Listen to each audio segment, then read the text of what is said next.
Yo, what's going on, everybody? It is Thursday night, 9 p.m. Back-to-back nights for me and Mike on a long, crazy couple weeks for us, but we're back. It's the Mike and Mish show. What's up, Mike? Wow, dude, I'll tell you what. I was just going through the footage of the other night at Tom's Watch Bar at the after Yeah. party. So not only was BKFC 41 epic and just insane, but this was the best after party ever at Tom's Watch Bar, hosted by Mike and Mish. Chris Camozzi, Beck Rollins was there, Lorenzo Hunt. I mean, I'm telling you, the videos are hilarious. And I uploaded a few short videos that we can show tonight after we get through maybe an interview or two. Maybe we can sprinkle them in, but they are funny. There's so much. Yeah, man, it was, and I had some on my phone too. I could probably bring it up as well, but I'd fuck up the vibes. The vibes. Oh yeah, No, yeah. I don't think so. I actually thought about this afterwards, and I was like, when we saw you outside, that's Ryan Perez we're talking to here. When we saw you outside the hotel the next day, because we did miss our flight, had to rebook our flight. We stayed an extra day. But we saw Ryan Perez outside, and I thought in my head, like, God damn it, he should have been at that party last night. He would have had a blast. We had way too good of a time. I'm telling you, it was awesome. Yeah, you wouldn't have fucked up any vibes. You would have loved it. I don't know who you would have fucking fucked up the vibes with. Everybody there likes you, so we would have lifted you up. Yeah. You're not the dickhead that you think you are. Yeah. You're not a dickhead amongst dickheads. You're not a dickhead amongst cocksuckers. Anyways, we're gonna have Tai Emery on tonight. She wants to pop on, let us know what's up with her and what she has planned for the sometime near future here. Then we're going to talk to the other half of the main event from BKFC 42. We talked to Tony Soto last night. We're going to talk to El Tornado himself, Tyler Goodjohn, tonight. And then we're going to round out the show with the big man who dropped 190 punches on Josh Copeland the other day. Clinch work extraordinaire. The big Ben Rothwell will be on. He's looking good with that black eye, too. He's healing up nicely. I've been seeing him on some other interviews. I can't wait to talk to Ben. He's a great guy. Before we do that, let's listen to some Rhode Island accent, huh? What do you say? Norcom Mortgage and Michael Mish are delivering the American dream to those who serve America, helping veterans obtain the dream of home ownership. They offer programs that include no money down, no first-time homebuyer requirement, 100% cash-out refinances, rehab loans. They can help you purchase a home, purchase a condo, refinance an existing mortgage, create a dream home with rehab loan. To learn more, visit www.michaelmish.norcommortgage.com or call 860-884-2103. You heard it here, folks. Call Michael Mish and he will make all your home owner dreams come true. 860-884-2103. Call Mike. Let him help you out. Norcom Mortgage, thank you for supporting the show. Bareknuckle corn snacks, you guys are awesome. They have several different flavors, all delicious. Bags on bags on bags. If anybody wants some, hit me up and maybe I can send you some samples. And then if you get some samples from me, you better go fucking buy some afterwards. God damn it. And BKBetShark, the guy's been raking in the cash, betting on bare knuckle fights. Go follow him at BKBetShark and you will be thanking us later. That guy is on a run, Mike. He's on a run. Yeah, he sure is. He won $7,000 this past weekend. Yeah, he's on a run. So we're waiting on Tai Emery right now. We could talk a little more about this insane evening, or maybe even show a video or two right now if you want, Mike. Yeah, let's roll a couple of videos here from the other night. I have a few or 4 short videos, and there's more where this came from. I haven't had a lot of time because I've been trying to put out all the fighter interviews first because those are the most important, right? We got to get the fighters out. Yeah. Hold on one second. Is Is absent-minded or Falcon09 Yeah. in here? Yeah. Shout out to our boys. They may be seen in some of these videos right here, just so you know. Yeah. They're in a video and it's so funny. But let's start off with Elvin Brito excited about something. I'm not trying to show off or anything, but background inside my titty. Oh yeah, baby.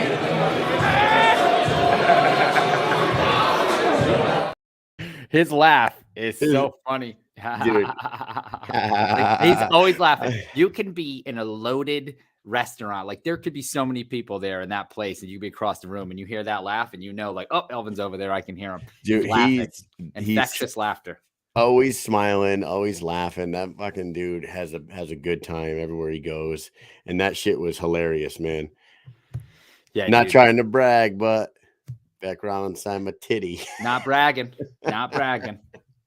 So we'll move on. And we got a couple of people that are both fighters, but from different organizations. And I caught them speaking to each other here. So let's roll this footage. What did you think about the fight tonight? Dude, it was fucking dope, man. It's like the first time I've been to a live Bareknuckle boxing event, and it definitely delivered. Dude, the Eddie Alvarez fight versus Chad Mendez, I was like one of the most technical Bareknuckle boxing matches I've ever seen in my life, dude. Like, it definitely delivered a buzz, for sure. Absolutely, dude. It's always a tremendous show. Like BKFC's amazing, man.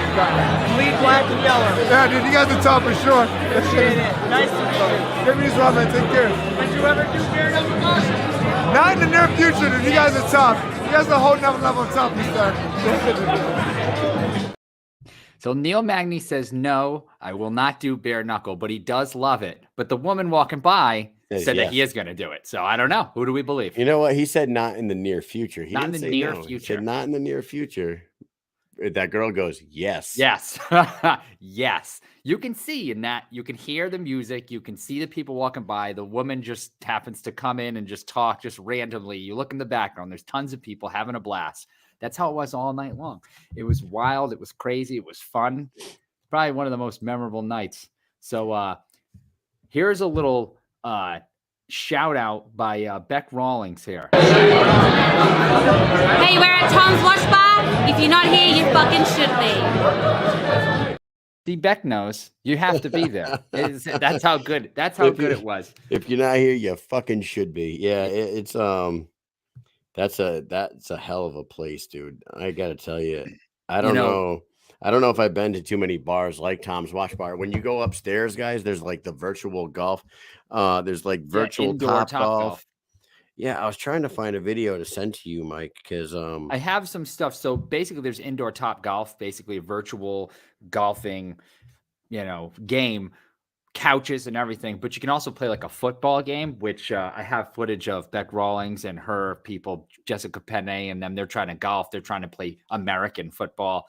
It's pretty funny, actually. But here's the last video. And this is, they say save the best for last. This is the last video for tonight from this party, but it's very funny. We might even have to play it twice. Here we go.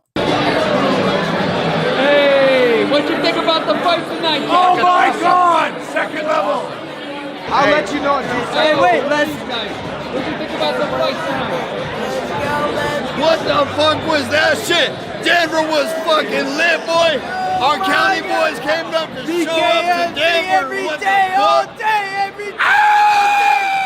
Hey, Cali. Now, the best place to be. The Cali boys are in town. Let's go.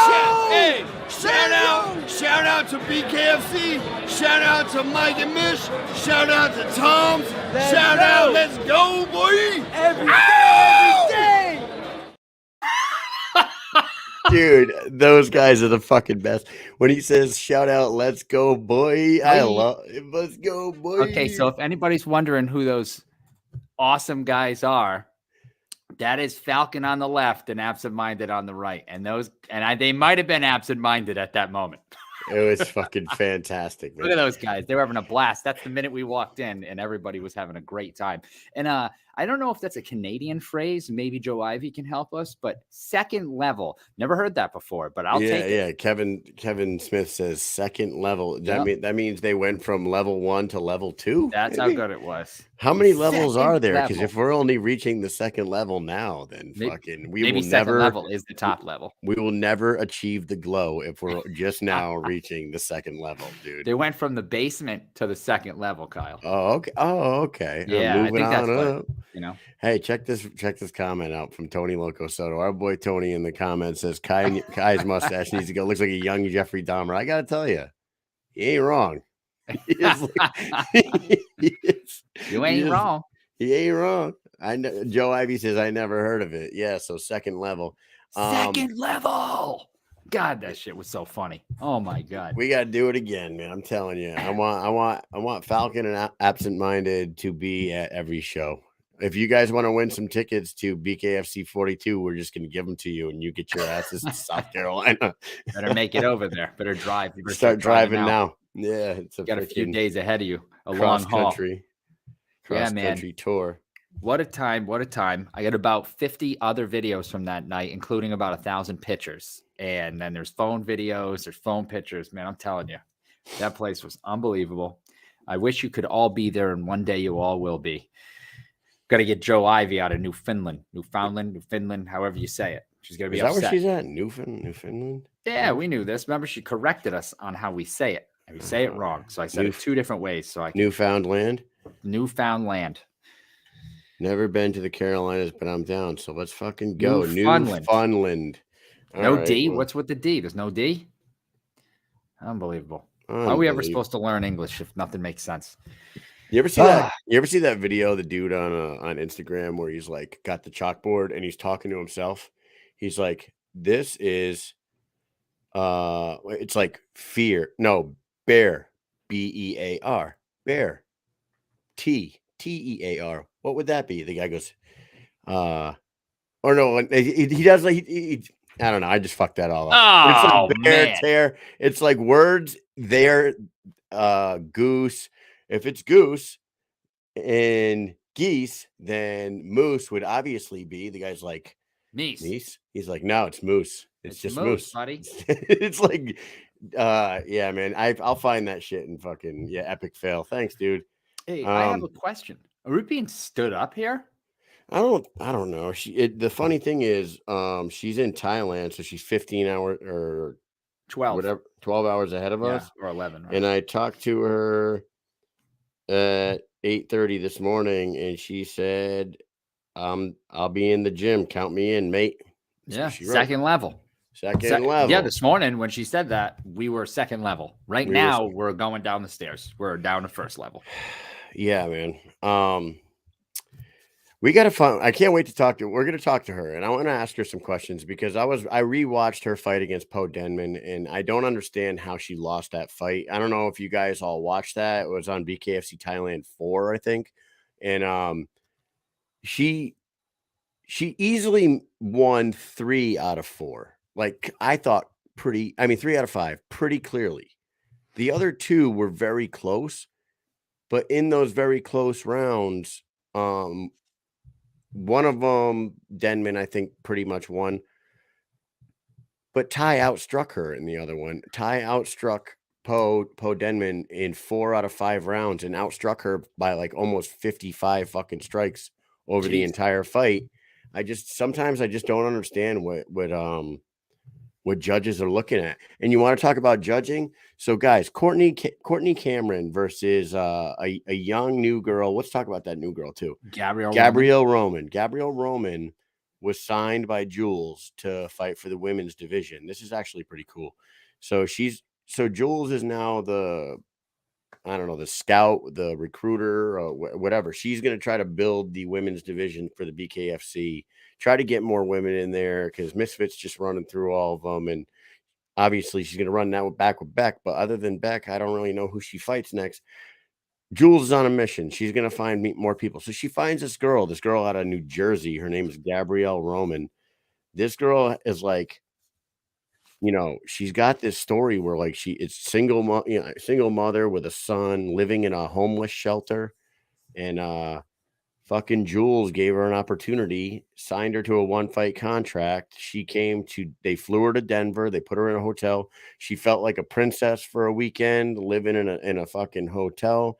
She said, okay, she was at the Belfast trials, but the girl was like so grateful to be there. And like we talked to her briefly, and she said that, I will not fucking fail tonight. I have to do this. And she went out there, and 2 kids she has. She went out there and went to war with Courtney Cameron. 5 rounds. Courtney Cameron was significantly bigger than her, I thought. It was a great fight between the two. I personally thought Courtney won. I don't know what but I did not watch it back. I was watching it from, the floor. And Yep. sometimes when you watch the fights from the floor, you don't get the best angles and you don't see all the shit that you guys see on the TV screen. So that's why a lot of the times when Mike and I are at these events, you find us like turned around staring at the big screen, because honest to God, it's more exciting to see it live right in front of your face, but you miss a lot of shit watching it live. And I thought that she won. I'm going to have to watch it back on the app now that all the fights are on the app. What did you think, Mike, when Courtney Cameron fought Gabrielle Roman? I thought that Courtney won the fight. I know it was a draw. It ended up being a draw. They both got a knockdown, which was crazy, because at the end she ended up getting a knockdown. Roman, that was crazy, and I feel like right there that like built that respect, and I think it made everyone happy, and actually like not even like happy for her, that because she comes in there, she's alone basically. She does this in her first fight, and she was, I thought, losing most of the fight, got knocked down already, and then she comes back and gets a knockdown at the end and started turning up. She started turning it up. Oh, dude, she showed some fucking tenacity to not stay down. She did. She came back in the later rounds and really made it an even fight. I personally thought that Courtney won, but either way, she won everybody over.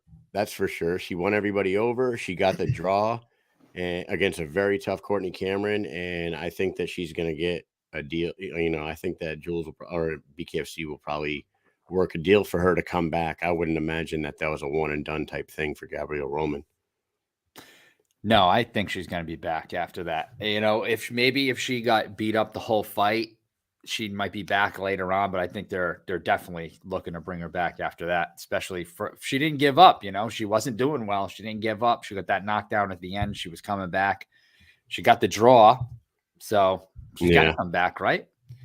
There was some fights on there. Like we love Jay Jackson. He's a great guy. We spent a lot of time with him and stuff. And he just looked amazing down in Virginia at 185 pounds. And I was surprised to see him on this card fighting at 175 against Marcus Edwards. And Mike and I didn't know too much about Marcus Edwards, to be honest with you. And like, we go to the press conference, and I want to say, was it after the weigh-ins that I said this, Mike? What? Like when I said in the car, I was looking at footage of Marcus Edwards' MMA career. Yes. Was it after the weigh-ins, or was it after the press conference that I said this? After the press conference. Right. So we hadn't even gotten to the weigh-ins yet. And Jay has just come off a really great performance in Virginia, looking stout as hell at 185 pounds. And I'm like, man, he just fought a couple weeks ago. Now here he is in Denver at Elevation fighting a weight class down against a guy we don't know. I'm going to look up this guy.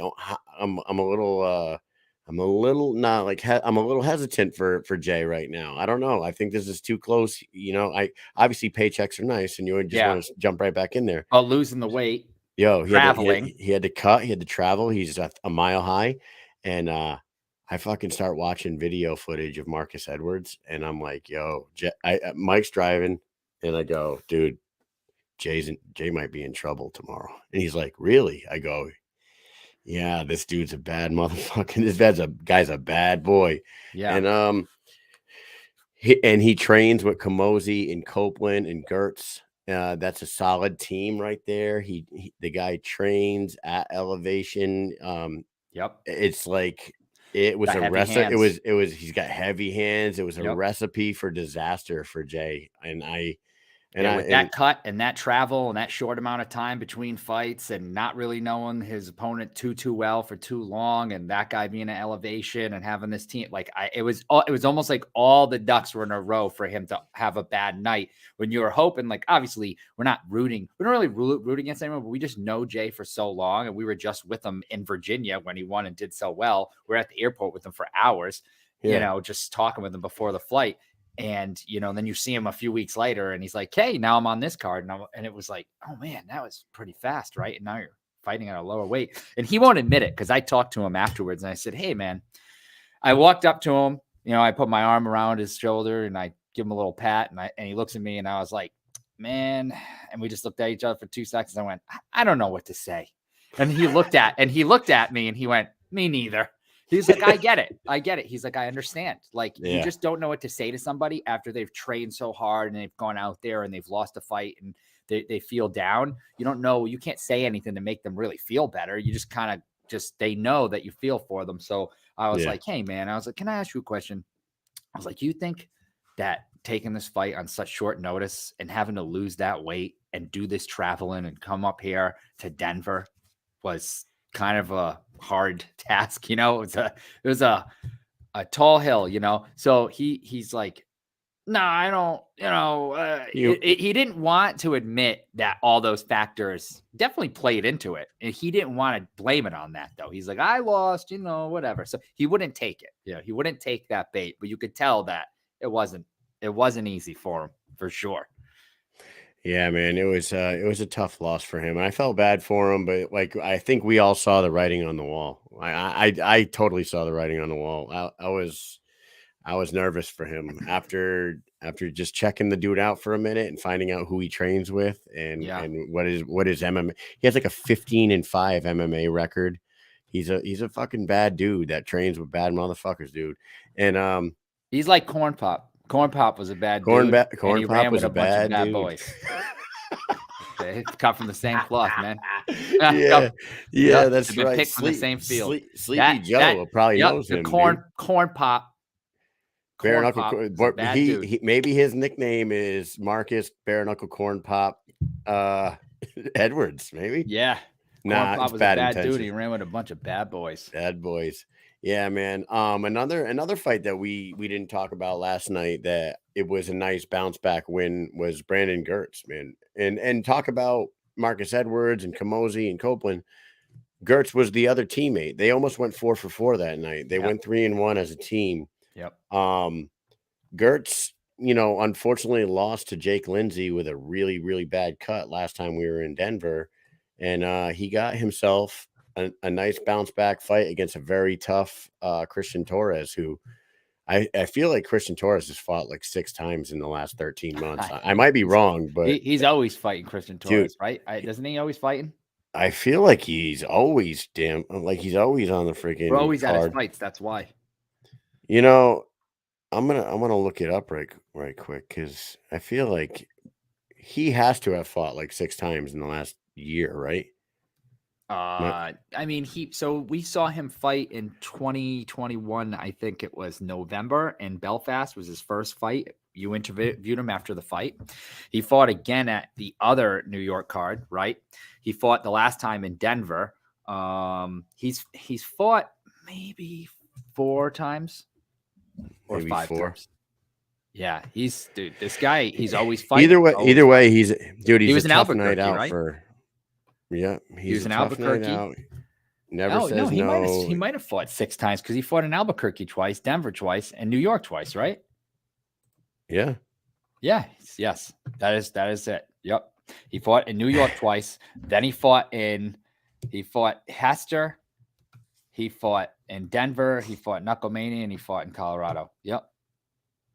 This Denver. I said Denver and then Colorado. But yeah, he fought both times on both cards. He fought on the Doolittle Richmond card, which he looked fantastic. That's when he had like a research, like he fought the first couple of fights, right? Or first few fights. And when he came out in that Doolittle Richmond card, he was ripped, man. You could tell from the last time that he fought to this time that he went and trained and he was going nuts. And then he went and he fought in that fight, and it was a good fight, and he won. Man, he was super happy. And I saw he was down in the dumps earlier. I saw his post that he put out, and like I said with Jay, like, you just don't know what to say. And so I was just like, dude, you know, you have nothing to be ashamed about. You go out there and you put your heart on the line and you fucking fight your ass off every time.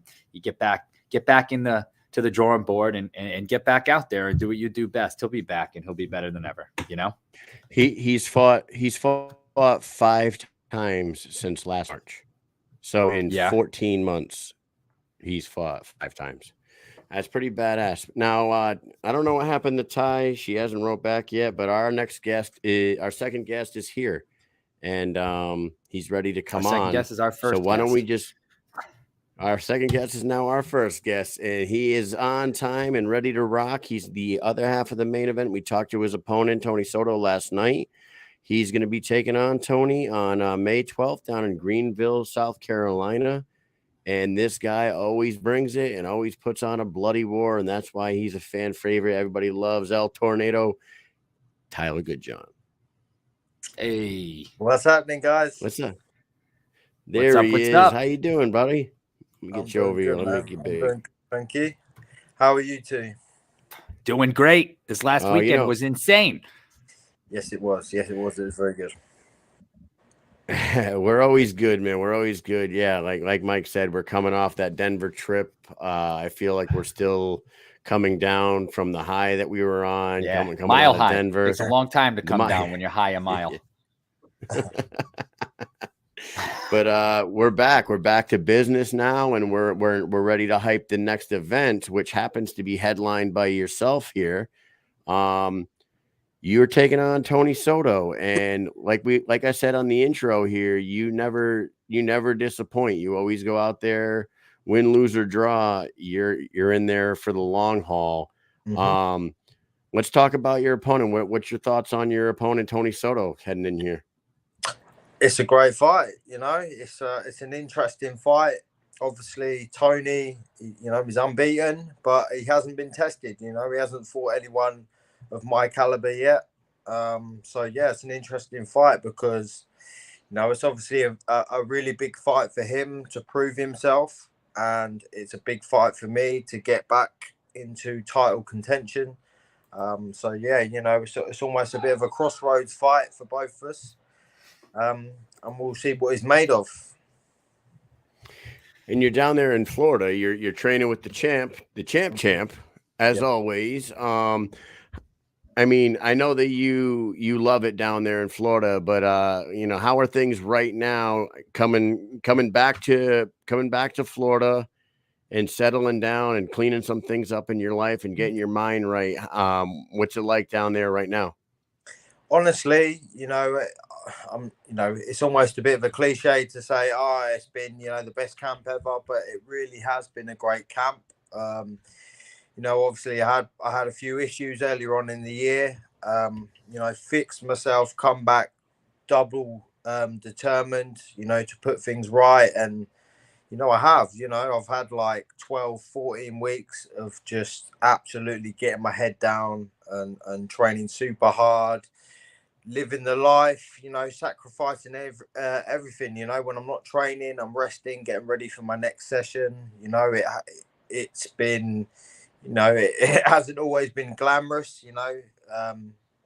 being a fighter isn't always glamorous. Like it's literally just been resting, getting ready for the next session, going ham in the next session, making sure you have a good night's sleep, ready to get up and do it all again the next day. And, we're now a week away from the fight, and I can hand on heart say, look, I couldn't have done any more in this camp. So, yeah, I'm really happy.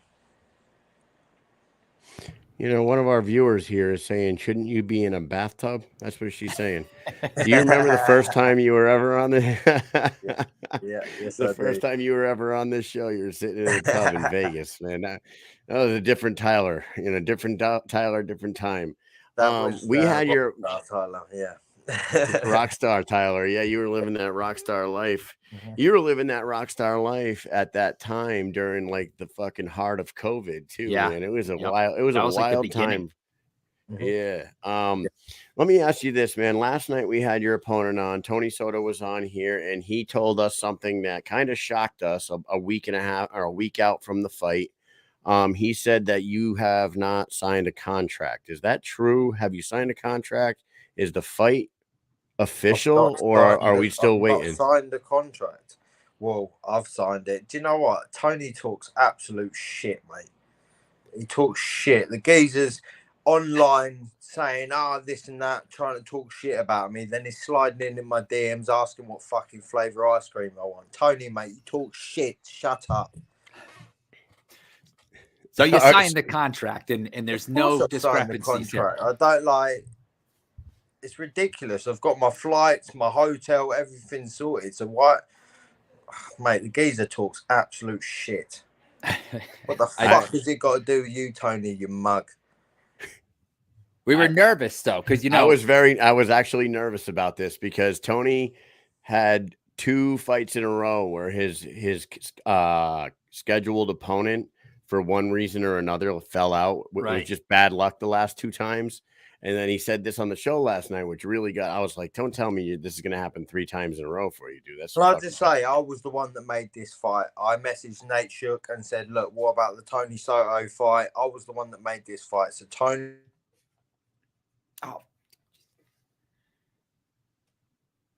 So there was a line there that was so good, right? It was going to go viral, and it just paused, and now it's just going into the ether. Tyler, you're frozen. Oh, hey, okay, we didn't hear anything you said just now. You froze. Can you hear us? I think he might have to back out and come back in. Back out, come back in. Yeah, he's here we go. Yeah, he's gonna come. That's the international sign language, right? So everybody knows sign language. It doesn't matter what you speak, but if you go like this and you go like that, that means so sign out and sign back in. See, out in. I wish I knew what he said. Yeah, I wish I knew what he said too. You know what? What the hell did he say? It's interesting that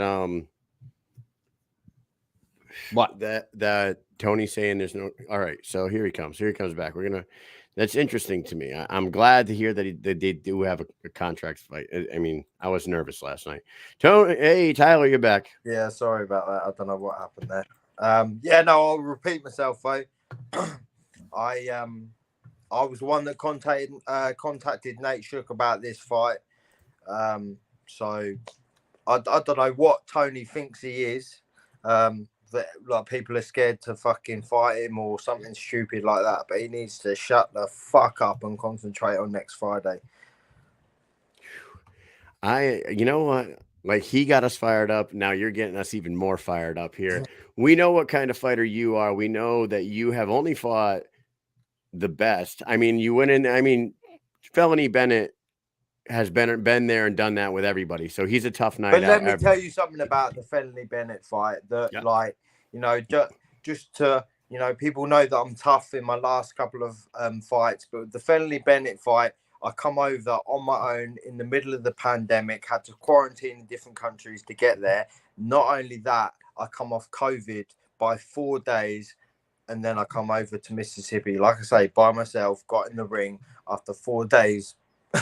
You had no coach, you had no team, no right? coach, Didn't no that was the one right. that Misfit and Lorenzo cornered you, right? I was seriously ill leading up to that fight. BKFC know it and everything else. So, you know, I done what a champion does, and I still got in there, and I still put on a show. Had my hands down trying to make a show for everyone. So, you know, people can say what they want about that fight, but they were very lucky that, well, I even made it to that fight, really. No, that's fucking awesome. Didn't Hunt Faria corner you? That like yeah, I had crazy. Christine because I was in Vegas at the time. I mean, Christine, she's my homie for real. Like, she, you know, we're mega friends. And yeah, she come over to Mississippi with me. And was in my corner. So yeah, and she knows what we went through to get to that fight. She knows for real what we went through. Listen, hey, you know, I'm going to say something right now, and I hope it doesn't ruin her persona. she is like the baddest woman on the planet, but she's also a fucking sweetheart, and I'm gonna say it. And like maybe that's gonna tear down her bad girl persona, but everybody, Christine's fucking really, really cool and a nice person. She does not, she is like she does not disappoint Unless when you're you on her talk to bad her. side, right?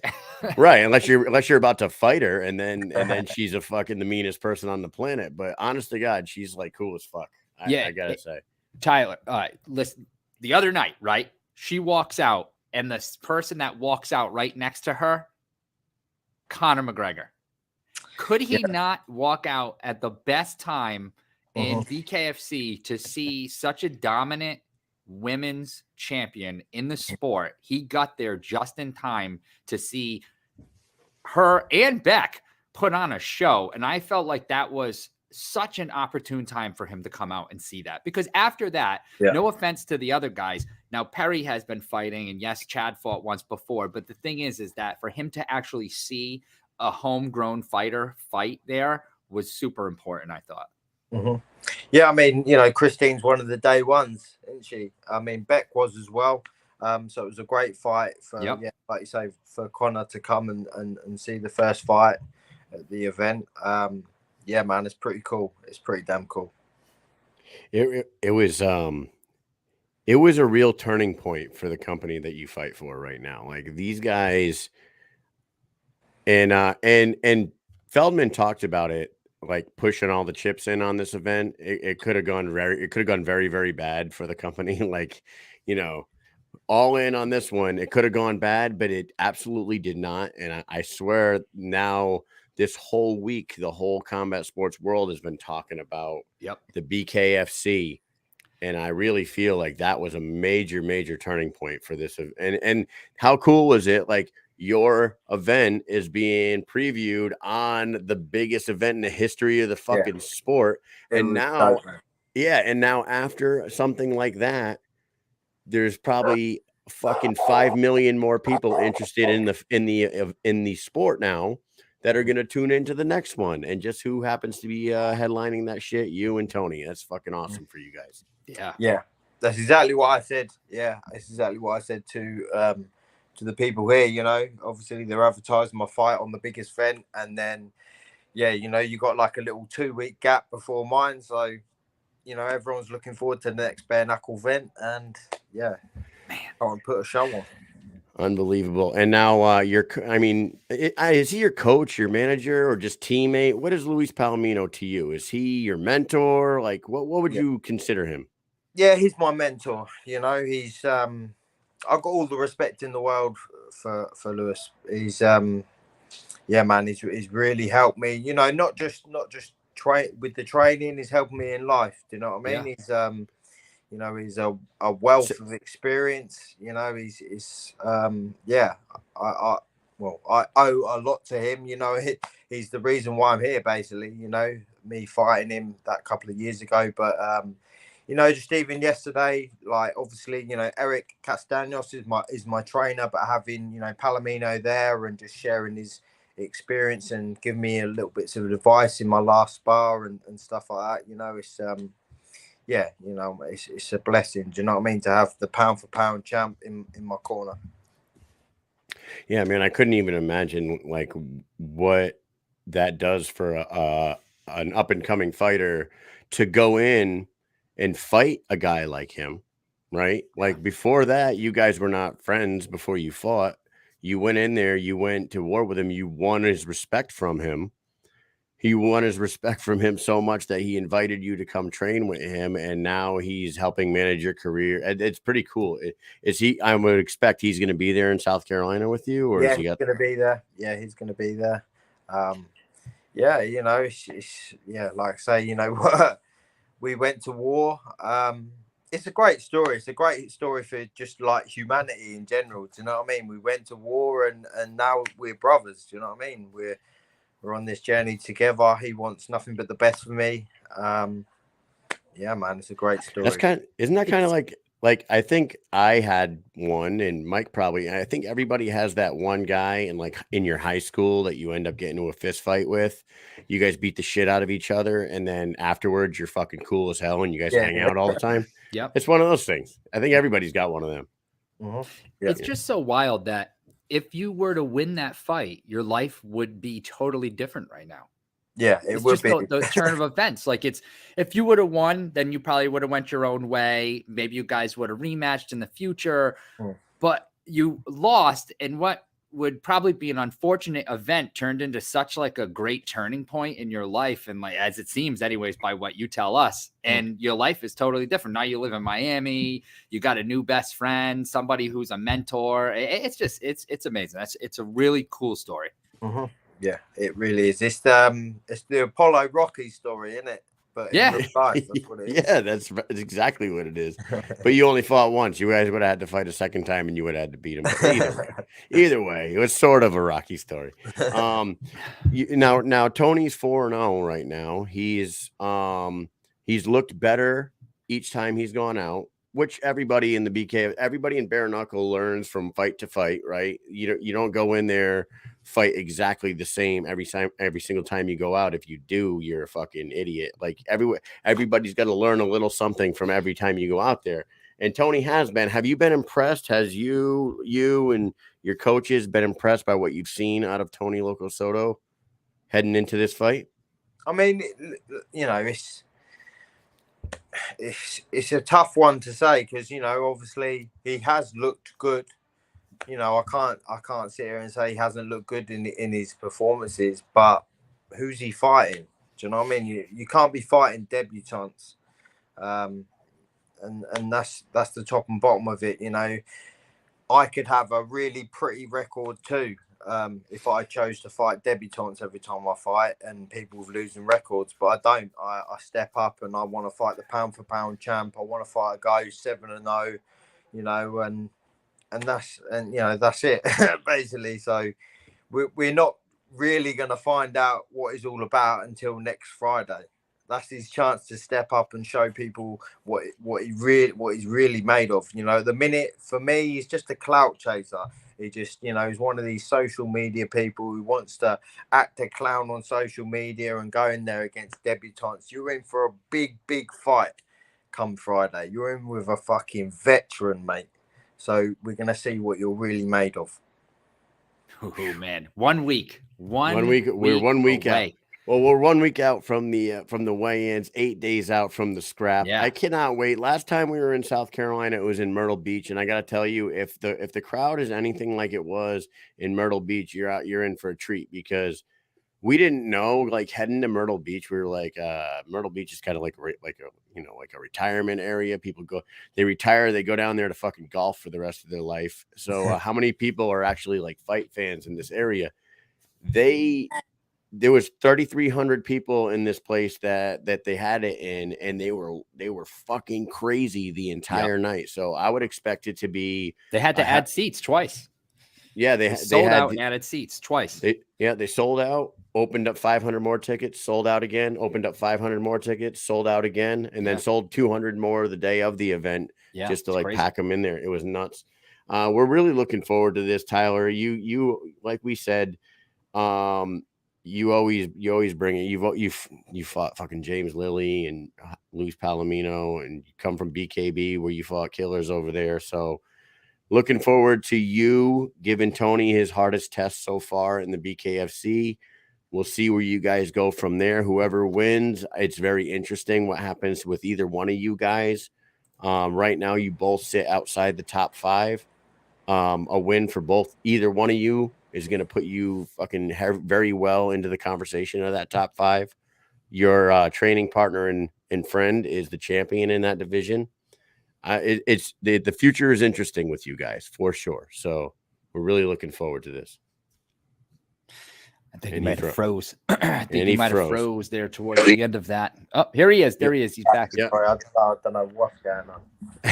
Hey, basically, he was just saying, like, you guys, whoever wins this fight, you guys are probably going to end up in the top 5 and closer to title contention, title talks, and you're right up there. I mean, things are getting interesting in that division. So But I think we're about to move on to the old speed round. Yeah, Got a few we only got questions for you. three quick questions for you, Tyler. Here we go. You are covered in ink, top to bottom, pretty much. Tell us which one was the first tattoo you ever got? My first tattoo that I ever got was this one that's on my stomach, the 1991.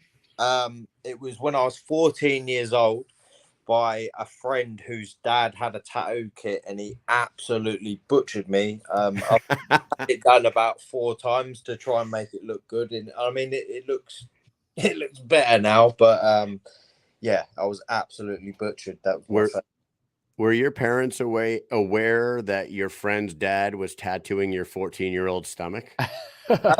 So it was my friend from school. His dad owned a tattoo kit, but it was my friend who done it. Your friend used his tattoo kit. He wasn't even a tattoo artist, so you can imagine how much he fucked me up. But he just I just wanted to be able to go into PE at school and be like, yeah, I got tattoos, yeah, I'm hard as fuck.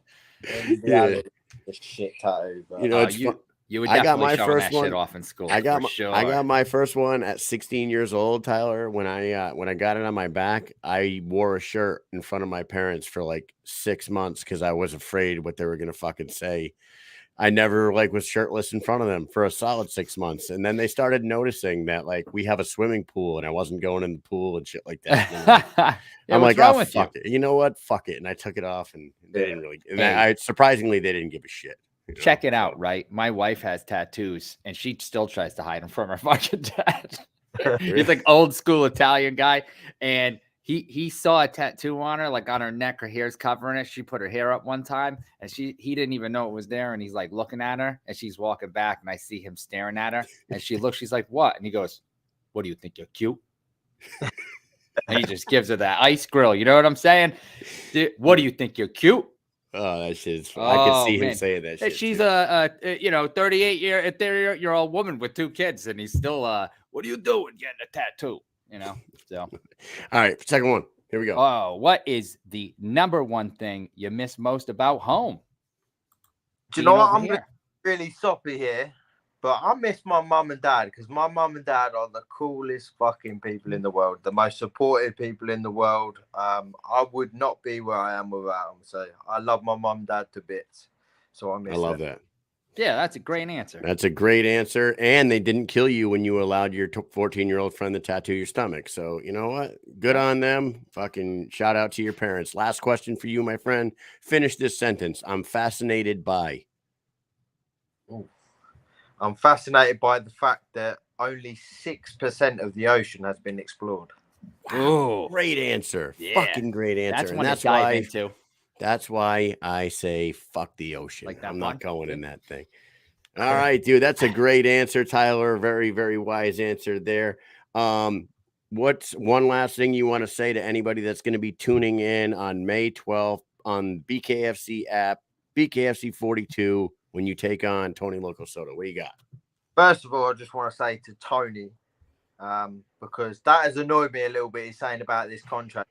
For some reason, he thinks he's some ice cold killer because he's beat a load of fucking debutantes and people losing records. Just be ready, Tony, my son. Friday, mate, you are in deep, deep waters, and the armbands are coming off. So we're going to see what you're really about. Stop talking shit, saying about contracts and everything else. I was the man that called for this fight. You are in deep trouble, my son. So I'll see you next Friday. Come on, don't freeze now. It was good that he said, I'll see you next Friday, and then it stopped, because at least he got that full sentence out, because he just froze again. He just froze. All right. Well, hey, Tony. All right, Tyler. But look, Tony, be ready. Next Thursday, mate, you're going to come face to face with me, and you're going to see that I fucking mean business. Stop talking shit about contracts and everything else. I was the man that called for this fight. So just be ready and bring that energy to the weigh-in and bring it to the fucking fight. There it is. Everybody, you better not miss this one. That main event has fireworks all over it. I'm telling you, it's going to be a war. Mike, you got anything else for Tyler before we let him go? Man, I think we said it all. I cannot wait till next Friday when you guys square off in the main event. It's going to be phenomenal. If anybody's watching this and you don't have the app, man, you better get that thing because you're going to miss out and you don't want to. I'm telling you. You don't want to. Tyler, thank you as always for coming on the show. You're always welcome back here, and we'll see you down in Greenville next week. Yeah, I'll see you soon. Thanks a lot, guys. Appreciate it. Thank you, All right, man. brother. Take care. See you. We'll see you. There he is, the fucking tornado himself, El Tornado. This is us getting going. Hey, we're going to South Carolina. I cannot wait, man. Anytime we talk to these, I just get so hyped up, as if I wasn't already talking about the fights every day, every second. I know. I mean, I love that fight. The matchmaking, as always, is fantastic there. Tony and him are going to put on an absolute show. Tyler, Tony, thank you both.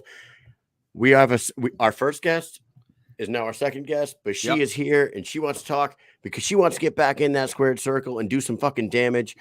Her name is Tai Emery, and she is calling here. She's videoing in from the great country of Thailand. Here we go. Yeah. Tai Emery, what's up? Uh-oh. Hello. Oh, no. Ty, do you have that? What do you got? That Tyler Goodjohn internet? Land of the Smiles. You are you're super duper choppy. G'day. Can you hear me? Nah, a little bit in and out. We're trying to let it catch up here. Hopefully it catches up. I think so. He kept cutting out too. Yeah. Oh, Goodjohn no. was cutting out and you're cutting out. For me. Do you think you can find a spot that maybe you get a little bit better signal? We can pull you off for a minute and then get you back in. I'm gonna message her. Here's all right. I'm gonna message her. All right. I pull her off the screen. Hold on. Oh. She's moving. Let's give her a second. Boys and girls, hang in there. We're gonna talk to Tai Emery. She wants to fight, man. She wants to fight. She has a couple people in mind, and we haven't seen her inside the squared circle in I think 7 months. It's almost 7 months. Let me look at December, January, February, March, April, May. 5 months. 5 months. Good math. That was good math. That's solid math right there. Yeah, I counted with my hands. Yeah. That was great. I'm telling you. Not a lot of people have the wherewithal to get that out, that 5 count. You know? Ty, are you in a better spot now? Looks better. Looks a little clear. Ah, damn it. You know, in 2023, you'd think that we'd be able to get this through easier than this. This is a big bummer. Oh, there she is. Nothing? Wait, there now, we go. hey, there you are. You're there. Oh, We got you. yes. Yes, wherever you're at, this is a good spot. You were just in 1997. Welcome to 2023. Here we are. Off the 56K modem. Now we're back to full Wi-Fi. What's going on? How are you? I'm good. Things have been. I was listening in on the last part, and it talked about like after his loss, how like things can just completely change. And that's pretty much exactly what's like happened to me. I feel like I still won my last fight. Even David Feldman called through. So that's the crazy thing for me is David called through and said, what the hell, Tai won that fight. Obviously our judges are more on a Muay Thai base because she was clinching me for over 15-second increments each time. So to me, that's not really fighting. I feel like she was just trying to save herself. And she popped off on on good shots. I'm not going to take that away from anyone. But I think after that, I realized I'm like, man, this is fucking fight games, real war. And I know that you boys like understand that more than anything. Because, I think that's why you guys adapt in this world so well is because that's the party that you're coming from. And I realized I'm like, holy shit, I need a fucking squad. I'm not going in there again unless I've got cornermen. I'm not going in there again unless I'm protected. I'm not going in there unless I've got my own one set coach. And then also for me, I feel like, just because I feel like it was ripped away from me. And I think that's a devastating thing when you truly know that like you've won, you're just like, dude, I gave that my all. I'm bleeding. I was vomiting and shitting myself before going out there. Like, I was in deep waters and I wasn't looked after. And so to know that, like, mentally I could go through all of that and I was out there on my own. Everyone who was in the corner is like a ring in, and I just, I realized, I'm like, holy shit, I need some people that really fucking care about me. So Ty, did you never really have a team before? Is that how you rolled every time? The first 2 fights, did you go in there without a corner both times? Yeah. Damn, I didn't know that. In my first fight, it was my neighbor. It was my neighbors who were just they were sponsored fighters at the gym that I was that Kendra Lust was paying for me to go to and use the facility, and they could see that like no coaches were getting on board, and they were like, "Yo, we see you every day working. What the fuck?" I was like, "Yeah, I need some help," and it was just like my neighbors. They were training partners, neighbors, and we just went, "Yeah, let's go." We've got like 6 weeks or 5 weeks. I was like, "Thanks, boys," and that was pretty much it. But yeah, this is the level where you start to realize, you're like, man, I can't be winging this shit. Like, I can't be winging this shit. I do believe, I'm like, man, I can go to fucking town, and this is my playing field, and things had to change. And I think that was like the huge wake up call. Yeah, I think that's fucking crazy. I before we came on tonight, I was telling Mike that I rewatched your fight with Poe Denman, and I agree with you 100%. I don't understand how you lost that fight. I had you winning pretty clearly, honestly, the second time I watched it.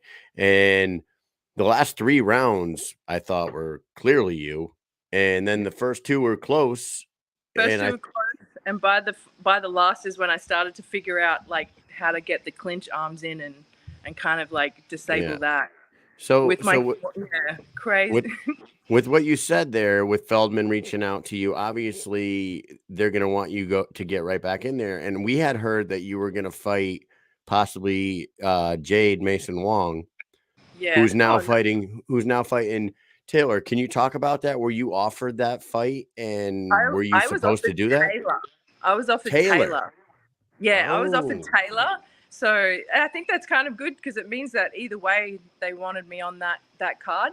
And then right now I'm with first round management. So right now it's just all about waiting for the government to commission my visa. So that's literally the only reason, which, I'll be watching that fight, because I know that that's like the mix that I'm going to be getting thrown into, I think winner of that fight, easy. That means they're setting it up. Is the visa issues being taken care of? Like, are we like very close? So if you wanted to call out the winner of that one, you'll be ready. I want to call all of them out. I think every girl in my division, if you didn't watch Christina and Beck on the weekend, and didn't get inspired to call every motherfucking bitch out and be like, that's my motherfucking belt, ladies. If you didn't get like that type of fire, I don't know, I think you're in the wrong sport. So for that, of course, I want to call, like I said, I want to call all of them out. I think the time is now, but I can't be doing nothing until they give me that little stamp. I just have to sit patiently and just everyday work. Why is it so hard to get the visa squared away? Like the Fanny Palumpi was supposed to come fight Britain. That didn't happen. The other girl was supposed to come fight Christine Faria. That didn't happen. You sound yeah. And now, like, you're saying the same thing. Why is it so difficult to get? I was going to fight Reggie too. Oh yeah, the guy that was supposed to fight Reggie. What is the stopping point? Do you know? I only know that everything's backed up within the American system. That's the only thing I've had. Man, we've dropped some money on these lawyers, so I'm sure they're probably doing their best. First round management is literally one of the best agencies, management agents in the game. So, if they can't get the job done, then I think there's some trouble for a lot of us outside fighters. It's so weird, because it's like, I don't know, are people who don't already have, travel visas, stuff like, having a hard time getting to America to like work and stuff like that right now? Like, I don't know. I feel like people are traveling in and out of the country, no problem now that COVID's been over, whatever the hell, but COVID. yeah. Whatever the hell that whole thing was going on. I don't know. Like, I don't feel like things have stopped here. I've come to a halt. I still feel like people are coming back and forth. Maybe that's people who already had them. I don't know, but it's such a bummer though. It's such a bummer. I don't know. I paid for that fast track, and it said 15 days fast track, and I was like, click, bitch. Let's go. Yeah. And that was 75 days ago. Oh, yeah. That was like 3 months ago. Refund. Jesus January, Christ. February. No, it's too bad because, like you said, that Christine and Beck fight was like tracking to be a classic, right? Those first 2 rounds are so good, and then the unfortunate stoppage. But to be honest, we need new blood like you in this division over here because after those 2. I mean, Christine already fought Taylor and did what she did with Taylor. Christine's already fought Beck twice. She's already fought pretty much I don't know who there is to fight. So you got to come over. You got to come over. You got to get in the mix. We need more people over here in the mix. I think it's good just to know that like someone else is coming in to shit stir. I think it's interesting, seeing one, after the weekend, everyone keeps saying this is for the dogs, and this sport's just, not for everyone. And yeah, this sport isn't for everyone, and this sport is for a different animal.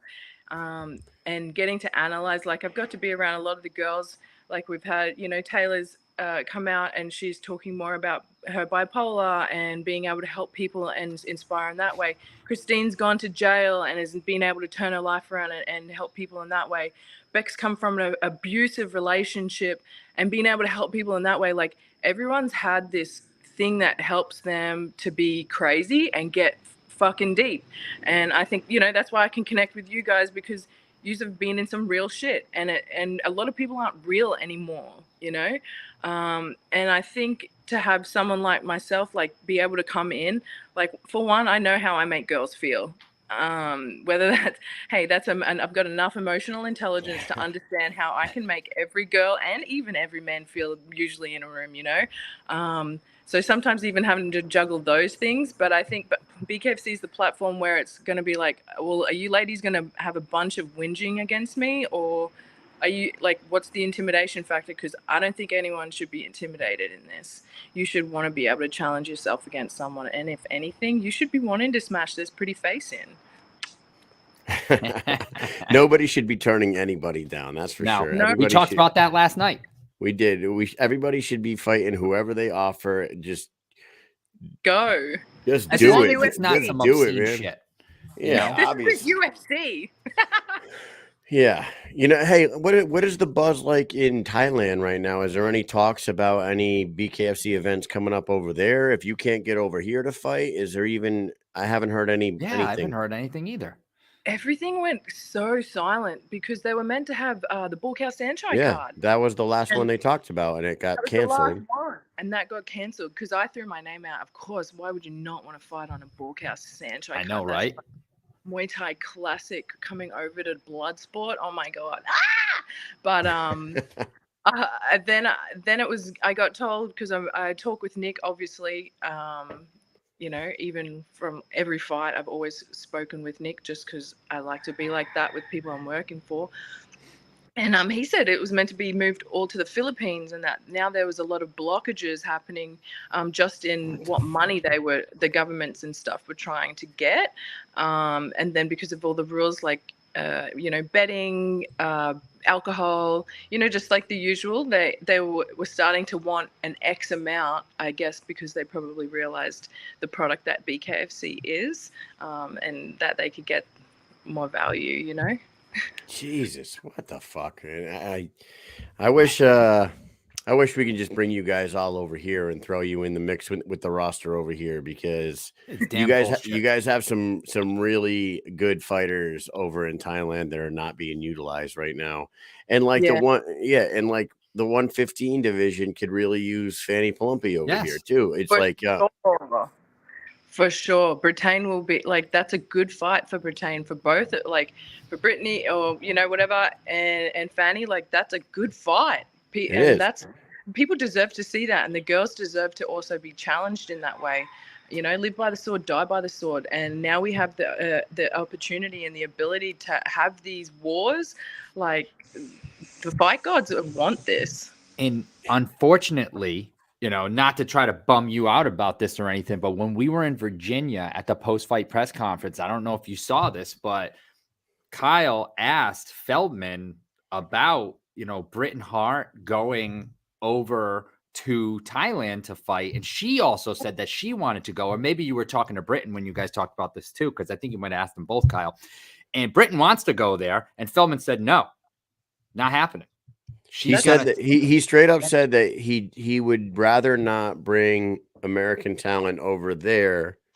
He would rather bring their talent over here. And that's when I asked about the visa issues. I said, well, doesn't it make more sense to go showcase your fighter over there, seeing how you keep running into visa issues, bringing all the fighters from over there to here? And they don't want to do it. No. I think it's, for one, from what I've been told, is the system is we're like the feeder club, to make sure. Like for me, although I had already had my BKFC contract and we've always been waiting on this visa, it just makes sense to fight on BKFC over here. But outside of that, for other fighters, their only route to get to America is to fight on the Thailand card, to prove to David and to Nick and get this tick of approval to then be put into the American system. I was told about like everyone coming over here, because even Christine was meant to maybe come over and fight Poe, or I think the girl who, everyone was like, she's a man. Osana Korn, yeah. Do you know that girl? Do you know that girl? Can you tell us, is that a man or not? I fought on she fought on the Borkow card, my debut. So she was on there, and hey, look, everyone, you can't just be off looks anymore. But the rumors through the gym system, because all the Thais, if you're fighting a Thai, you can find one Thai that'll only give X amount of information, because the Thais are for the Thais, which I respect that. Yeah. But they've all said that fighter was on testosterone from a really young age. Christine's still at an advantage because she's the lesbian, and she is a man. So that actually chemically she has like more of an advantage, because in her heart she's the dude. So she even has a hormonal advantage over the rest of the girly girls, But yeah, it's confirmed through the Thai system that fighter was on testosterone from a really young age. Yeah, I don't think those are like crazy rumors. I mean, there's crazy articles coming around, I don't think, no offense to Sonicorn, but I just didn't see that being too great of a fight personally. I didn't think that they kind of fast track Usanakorn, just like, hey, we don't have a fight for Christine, so we're just gonna take this fighter over here to fight Christine. And I was like, I don't know if I like this. I way better like the Beck fight. Like, I'm glad that ended up happening in the end. It did suck for Christine at first, because like she's so good that it's you would think it'd be good for her to be good, but it's actually bad for her to be good, because she can't find anyone to fight. It's insane. I told you that when that fight went through, that Poe Denman was meant to, and that's when I finally came out and I said, hey, I had my bloods done after the fight, and I had a lethal level of bacteria that was put into my system. Hence how I know that some shit went down during that week. And I said, so if I went 5 rounds with her and was literally on death's bed, I said, I don't think that Oh, no. Christine is way more of an animal than where I'm at. And if I'm killing someone in that way, like she's going to die. Poe would have died against Christine. Well, we got the gist of what you said, but you were very choppy. You started breaking up a little bit. You started becoming Max Headroom, and you probably don't know what that is, but I'm an Max 80s Headroom? kid, so Max Headroom. Max Headroom. But no, we get what you're saying. hopefully we want to see you back in the BKFC squared circle, whether it be in Thailand or in the United States. Hopefully you can get that first round, can get your visa shit squared away, and keep a tight eye on Taylor versus Jade on May 19th. Is it 20 something? May 20 something?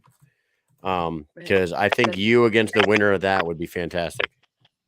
I think that's like a money fight, like that's a show, that's like the BKFC show pony, the show pony fight. You were right by the 19th, Kyle. The first okay, the 19th. Trust your gut, man. Trust your gut. Listen, Mike, we haven't slept in weeks. I'm telling you right now, my brain is fried. I don't even know what day it is, honestly. Ty, this card we talked about this yesterday and even earlier today. I just can't get over how awesome this last card was. It was absolutely insane. Every event that might have been like our 17th event or 18th event we've been to live. It was so crazy. It was the biggest gate for sure. We all know that. There was so many people there. When they did the Doolittle Richmond card there, they used like 2/3 of the arena, so there was a big open in the back. There was tons of room to walk around. Here, it was pushed all the way back. So like there was like nowhere to walk around. There were so many people. There were so many celebrities. It was just incredible. Do you know a lot of people, or was there so many people there watching in Thailand? Like how big is the sport growing? I feel like this is like the sport that we're designed to entertain all the entertainers and every single sporting, like I've got my NBA friends, NFL friends, like producers, fucking music guys, like every single one of these people want to come to our shows. Like this is their place, like the sporting Oscars or whatever for everyone to come and be entertained, And I think that's a fucking exciting time. This is like the new WWE, and I think because it has the sporting event and it has like this old school, like it's a blood sport, I always say, blood sport, and now we've got like everybody's attention and it's starting to gain everybody's respect, and I think that's where the tables have started to turn. And I think after the weekend, how can you not like fall in love? Over here, everything has definitely started to change. I remember even when I was just going into my debut, so that's September of last year, how much everything's changed. It's gone from, have no idea, to, she's the Bareknuckle fighter. Like people in different languages, you can still hear Bareknuckle, and you're like, oh, hey, my boy. Like, yeah, they know about it. They know about it, and that's a good feeling to represent like a team and a company like that. Is just getting the recognition and from other sports and especially other martial artists where they're starting to respect like the new game. We had this awesome after party at Tom's Watch Bar, and a lot of fighters, Beck came and Chris Camozzi, and a lot of fighters came. I want to show you a video because do you know Elvin Brito? No, or maybe by face. He was the 165-pound champion, and he's fought Palomino, Louis Palomino. Oh wow. Okay, yeah. I've definitely probably seen. Take a look at this memorabilia that he got from the. I'm not trying to show off or anything, but background inside my titty. Oh yeah, baby.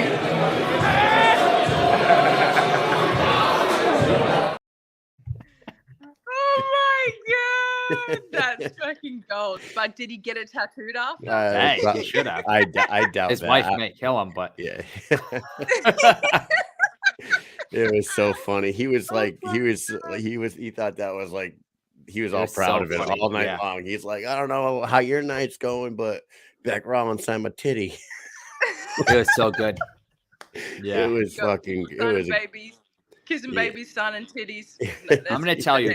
So that after party, it was Beck Rollins and Chris Camozzi, and we were hosting it at this place called Tom's Watch Bar, which they have like 8 different restaurants in 7 different states here in the United States, right? And not just like Elvin Brito and Lorenzo Hunt were there, and like Cyrus Fees, Chris Lytle, like all these people. But it was more like we see those people after all the fights going out, and we're always at the same places. It was the crowd that you can see in the background. All the people, when we walked in there was people hanging over the edge.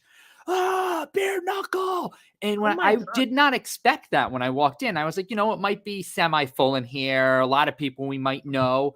There were so many people there that we never even met in our life, and they knew us, and they knew the fighters, and they knew bare knuckle, and it was so surprising how many people just were there for bare knuckle. You need to like stop, and like you guys need to like really realize that you guys are like the voices of this sport. You know, like you are a huge part of why it's like able to connect with people. Just the way that like your mental is, the way that you guys can speak and bring it across. Like you guys are fucking sick. Come on, you are like the spokespeople for all of us. Like you genuinely love each one of our fucking crazies. You know, and you can handle our crazies, and that's fucking.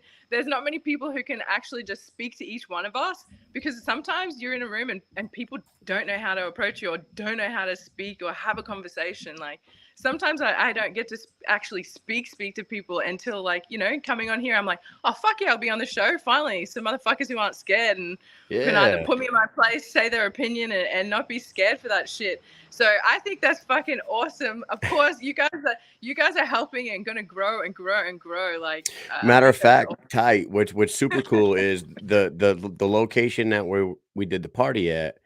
The owner, we met the owner. He's like super cool with us and everything. We talked to them. They have one of their bars in my state, 20 minutes from my house at the Mohegan Sun Casino, and we're gonna host watch parties for the BKFC at that location on events that we can't make it to live.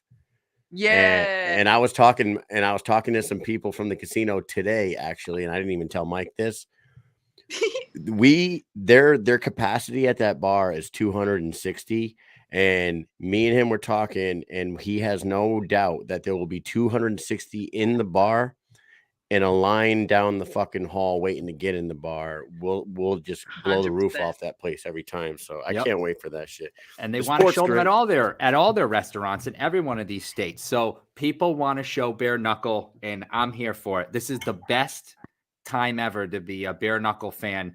People better start jumping on this friggin' bandwagon because it's taking off. I think they're slowly jumping. I think all of a sudden, like, have a look after the weekend, how many, like, even Chris Cyborg's put her name up. Conor McGregor's even the fact of he's just dangling, like, him with a post saying fucking bare knuckle. Like, everybody's interested, you know? Like, before it was like, oh, that's the sport where people go to die. No, it isn't, brother. This is where people go to fucking feel what they've been missing in your fucking promotion. Go to live. Although, it's funny you say that. It's funny you say that, because I want to say that if you guys didn't catch my interview with Lorenzo Hunt from the weigh-ins, this fucking dude goes, I said, hey, Lorenzo, what do you think about the fact that Luke Rockhold said he didn't know who you are and he don't give a fuck about you? Or the opposite end of the spectrum, Chris Camozzi showed all the respect in the world and said you're the best in the world and he would love to fight you. These UFC guys are mentioning you. What do you think? He goes, all these UFC guys need to know that I'm the end game here, and they need to realize that this is not. Oh man, I don't want to. He said this is not a retirement home. Sorry, you're breaking up a little bit. I'll wait for you to catch up. Me? No, she is. She is. Yeah. He said. All right, you're back. Yeah. Lorenzo said, all you UFC fighters need to realize that this is not a retirement home for UFC fighters. This is a graveyard. And I was like, God damn, Lorenzo. Yeah. That's a good one. That was a good line. I was like, that's a good line right there. He said, you all got to see me. And that's where it ends. I'm like, that fucking dude knows how to sell a fight, man. He knows how to do it on the mic for sure. I was speaking with my nutritionist about this. No, he was he said he's Galupi Nutrition. He's a Brazilian guy. He said that, you know, he was doing the sport MMA, like when they'd just go from like gym to gym, close the doors, no weigh-ins, just like you fight, and you'd fight, you know, fight to the death. And we talked about like obviously my advantages for this sport is because I lacked technique or years in martial arts, but where this is like my field is because I've got an old school mentality, I've got that blood sport mentality and a big heart, and I've got the balls to fucking go in there and do it. And he said a lot of these other fighters aren't built for like an old school sort of way. So I think there's a difference between, there's a huge difference between this fighter to that fighter. And for BKFC, it's not, it is a graveyard for people who are going to realize like this is more than just a fight. This is for a lot of people, allowing them to really showcase like what it's all about. There's guys that come in here and think they're going to do well, and maybe Luke Rockhold would do well if he came back and tried again, but he got hit with a really hard shot by Mike Perry, hit him dead in his mouth, and it did what it did to his teeth and whatever. But there's been world-class fighters that have come in here and been one and done in the past. Paulie Malignaggi, former, gloved boxing champion, thought that this was a joke sport. Said, he talked about it being this is a fucking clown show. You guys don't know how to fight. I'll go in there. And he got his ass whooped by Artem Lobov. And then he was asked afterwards, and he was like, "Nah, I'm never doing that again. Fucking one is enough. I'm good. It's not for me." So it isn't for everybody. And some people thrive and some people don't. And it really weeds out the fucking killers and the dogs for sure. Ty, I hope you get your visa squared away. I hope you fight the winner of this Taylor Jade fight coming up. We don't want to take too much more of your time. We're going to ask you a couple off the wall questions, and then we'll let you get on your way. Okay. Cheers, mate. Yeah, I got boxing at 10. There you go. All right. My coach is Dagestanian now, so I've got huge. Oh. Yeah. I found like this. Oh my God. Yeah. I found like this random killer who's okay. Have you heard of Shara Bullet and the hardcore boxing guys? The hardcore. Yeah. Yeah. I don't know the first person you're just. Well, you need to look that guy up because he's about to enter into the UFC. Like just these, just like secret Dagestanian guys who come out of nowhere, and we know they got like 1 million followers, and we don't fucking know how, but they end up getting put into these promotions and just cleaning up. So this guy's been like all like in history, has trained every single Zabit Nurmagomedov like known to man. I end up rocking down to this beach session, not realizing everyone's Muslim, ripping my shirt off and just being like, rah, rah. Obviously, you realize like Muslims do not really allow that sort of thing. But for some reason, this coach has just gone, yo, this girl's crazy, and just every day been rocking up. So yeah, I'm out here. I moved towns. I found like proper people where I'm like, these people aren't just like fighters. Like these people are proper killers. So I think look, I want Taylor, but I also want Jade. I think Jade's got that similar body type, and I think she's just so sweet and got that crazy, Yeah. Yeah. And I think for one, like a lot of people are like, no, I wouldn't fight my friend. I wouldn't fight someone I get along with. Yeah, but these girls are the same. Like Taylor and I literally talked about, because I was like, hey, you know what? I might fight you. She's like, ah, and I'm like, ah. And then, I think that's the biggest respect is when you're like, yo, I'm going to stand across from my friend and we're both going to put it all out on the line, because that's what real respect is. I'm not going out there to like, oh, she's my friend, I talk like this. Like, that's why I'd honestly love to fight Taylor, just because I know that it would just be a whirlwind of like pure emotion out there. And I think that's like the biggest showcase for females in this sport. I think that would show, what like the femmes can do. But yeah, honestly, I would like both of them. 2 versus 1, who cares? I'm here for it. Let's see it. Bring it on. Okay, bring me questions. We're sorry. 2 versus 1. No, we're listening. I was going to make a comment. I was going to make a comment. I was going to say she just brought up a 3-way. Let's move on from that. All right. And hey, everybody's got that one movie that they've watched 1 million times in their lifetime. What's the movie that you watched the most times in your life? I think it was like Super Troopers or Tremors. Tremors, dude. Good answers. My God. Fucking tremors. Wow. Tremors, the best. That is a How fucking about when the classic. tremor comes through the wall and it's Oh. in like that area where the dude has like the room under the ground and he's got all the guns. They got all the guns on the wall and they just keep taking the guns off, and throwing it, grabbing all the guns. Oh my You know what God. tripped me out, dude? You know what tripped me out about that movie? When the first time I saw that movie, the hardcore gun dude is the dad from Family Ties. Do you guys remember Family Ties with Michael J. Fox in the 80s? Maybe you guys don't remember that. I do remember it. You do remember it. It was like the clean-cut dad from Family Ties is the dude slinging all the fucking guns in that movie. That movie's classic for sure. And there's like 18 more Tremors after that, and I can honestly tell you I've never seen any of them. I saw one. I got lost. Yeah, I got lost about at the third. But that dad is the one who they kind of carry through. He like keeps the legacy alive. Oh, man, maybe one day I'll fucking dive back into those. They need to make an updated version. All right, here we go. Number 2. What's the craziest story that you have from your time in the LFL? The craziest story. And in case people don't know, it's the Lingerie Football League. So, it turned into the Ladies Football League, right? Ladies. Well, I think it was the Lingerie Football League, and then it turned into like the Ladies Football League. Yeah, it went like lingerie, then it went Legends. Now I think it's like X League. Is it? Those guys blocked me on Instagram. I don't know what I did to you guys, but what? I gave my life to that sport. Ew. So strange. Fuck. They'll be back. They always come back, boys. I think that's probably the craziest story. No, I think for a lot of us, I think one of the sessions they randomly did it at Jamie Foxx's. I remember a heap of girls always partying with like Justin Bieber. I think for me, it was going to Guatemala, okay? And we did the All-Star game, and they've chucked us in a bulletproof like car, right? And I remember one of the girls realized, she goes, "Why is it bulletproof?" And they're like, "Well, because people go missing here." And we're doing this whole media day, and she instantly just grips into my legs, and she's like, "Die!" And I'm like, "We're gonna be fine." You know, people like banging on the windows, banging on the doors, like girls, like they're crazy. Wow.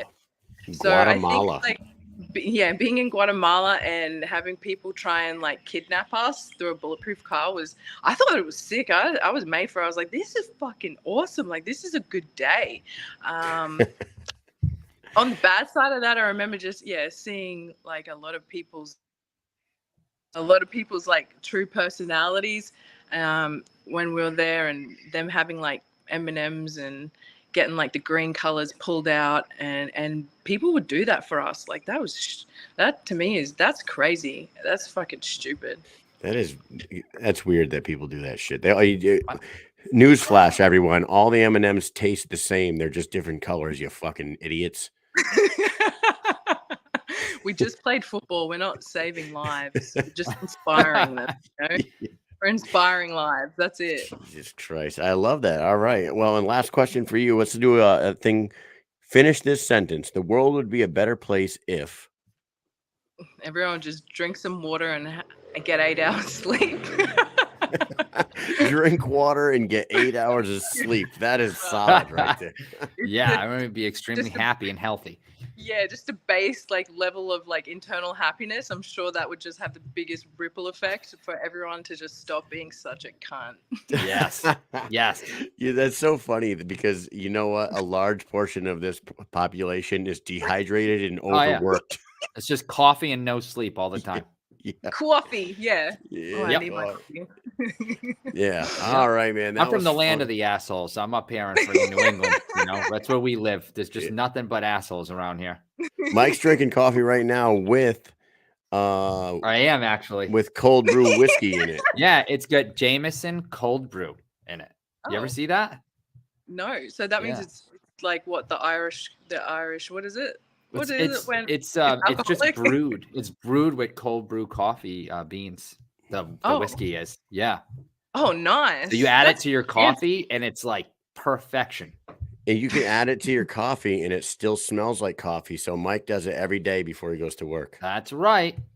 Just kidding. Just get it how you live, boy. Mike gets fired tomorrow.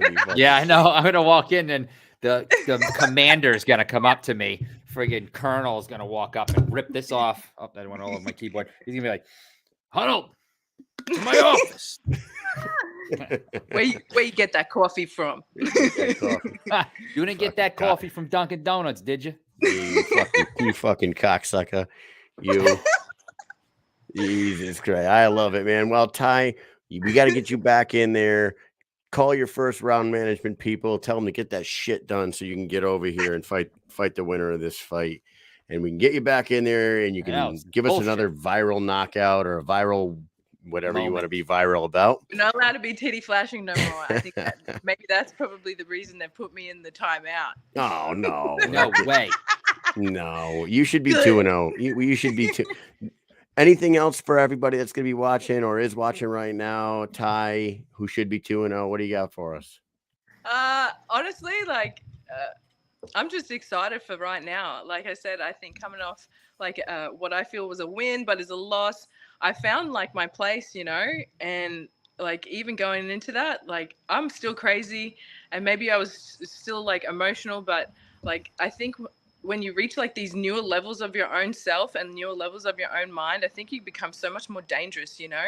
And that's been my focus. I'm glad that everybody like just completely fucked me over because you just taught me that, hey, I never needed you motherfuckers before and I never needed you fucking now. But to go far, you need a team. And, you know, I think that's where I've had to bite the bullet and realize like, yeah, it's time to find the squad. And that's what I've done. So I'm excited. Like people have no idea I've done all of this alone. And now I have a coach who rocks up every day and is like literally bashing me over the head. And people are like, well, that's intense. And I'm like, no, I need it. Trust me.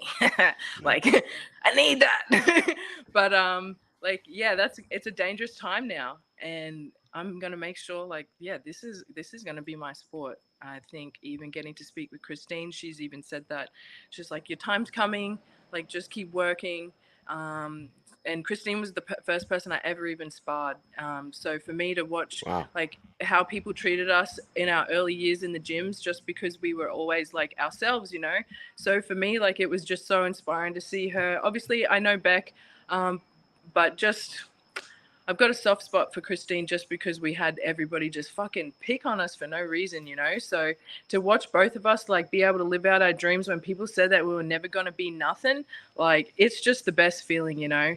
And to have her even be like, yo, you're going to do good in this sport. You know, I think that's what the difference is all these BKFC girls, everyone's like supportive.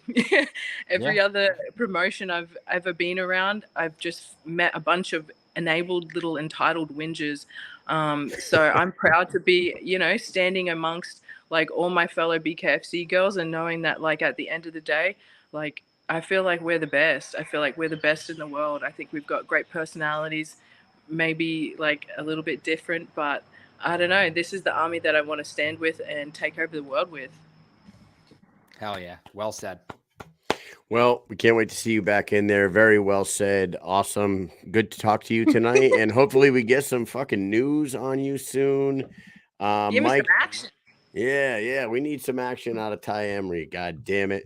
Mike, you got anything else for her? We got to let her get off to her boxing. Yeah. Her boxing yeah. match. I mean, her boxing coach. I was very sad. I thought you weren't going to come on. I thought we missed you. And then boom, you popped up and the night is all better. So we can all move on now.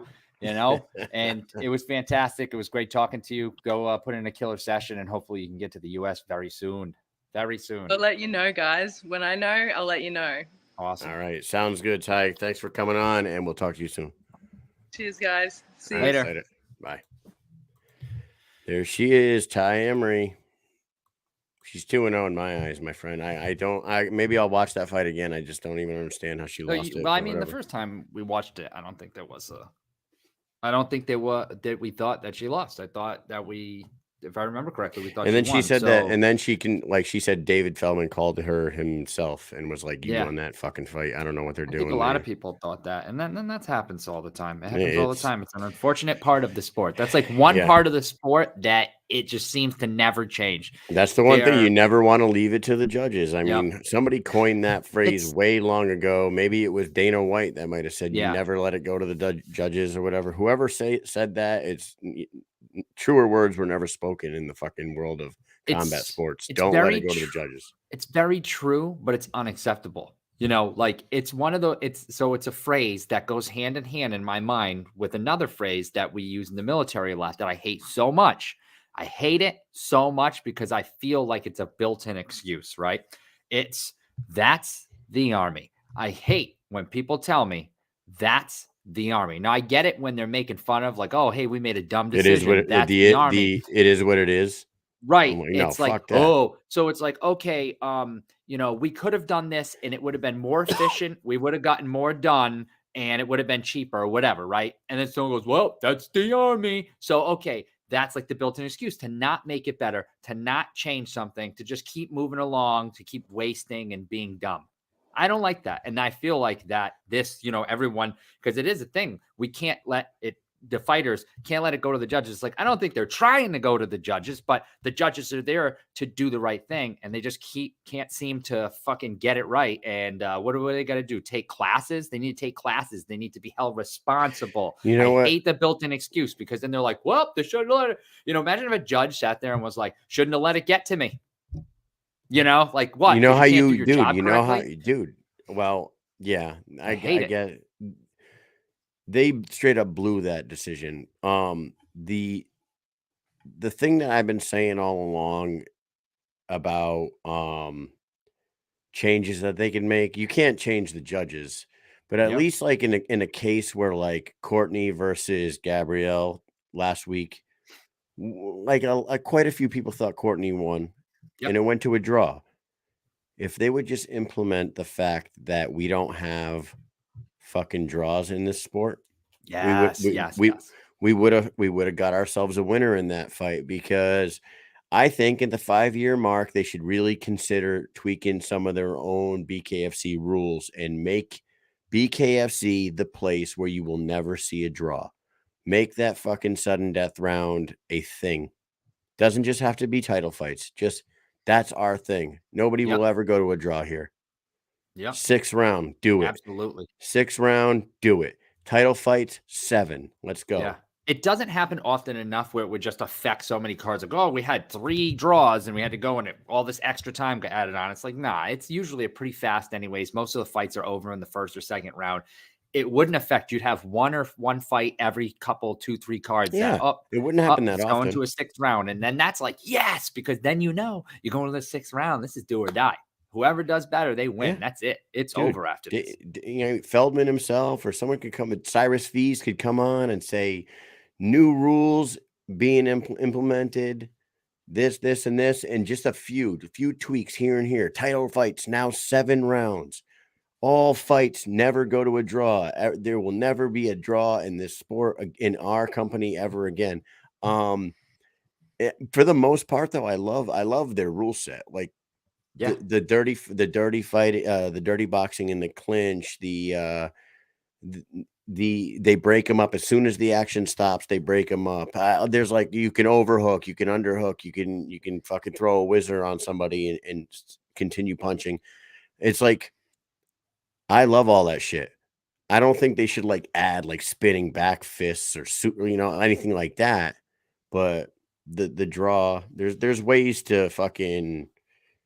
There's ways to tweak this shit, man. Now the straight up egregious decisions like the one with Poe Denman and Tai, that one, you really no fucking way to get around that one. You just got to fucking end her, I guess. No 3 knockdown rule. There is no.